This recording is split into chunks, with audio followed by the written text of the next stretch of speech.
ကျေးဇူးတင်ပါတယ်ရှင်ဆက်လက်ပြီးတော့ကျမချစ်သူကမင်းသားဆိုတဲ့ချင်းအသစ်တစ်ပုဒ်နဲ့ဖြောပြပါမယ်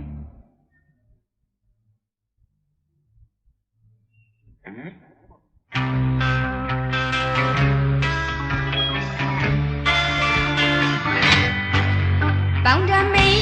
ဘလူးပချာချုံချုံဝင်းဝင်းတင်မျက်နှာပြပြအိုအိုတဲတဲ့ဆွဲတဲ့နေရတကာမှမြင်တဲ့ဘပွင့်တဲ့လူတကြားကကျမချစ်သူသူလေးတွေ့တော့ချွဲလေးချွဲပြမအားလို့မတွေ့ရတာသူလေးလိုက်အမြဲတမ်းချင်ညာကျင်နာသူကိုမေးမချနဲ့ကွယ်အပြိုတွေဝိုင်းနေမင်းမောင်သေးရဲ့မင်းသားကျမချစ်သူဟာမင်းသားသူကိုလူတွေအများကခွဲအောင်ပေးတယ်ဒီမလေးဝါလေးတာဝနဲ့နာဂုံရရတာသူတွေဂုံရရတာသူတွေ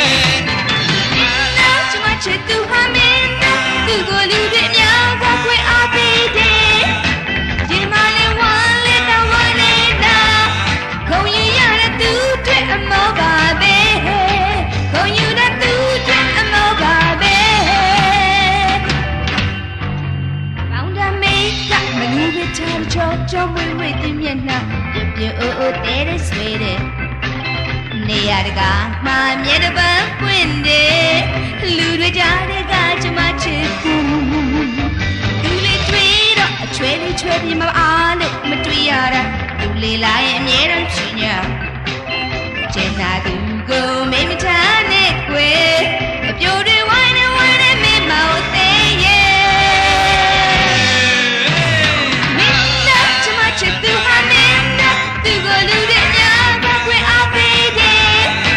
ရင်မလေးဝါလေးတောင်းဝနေလား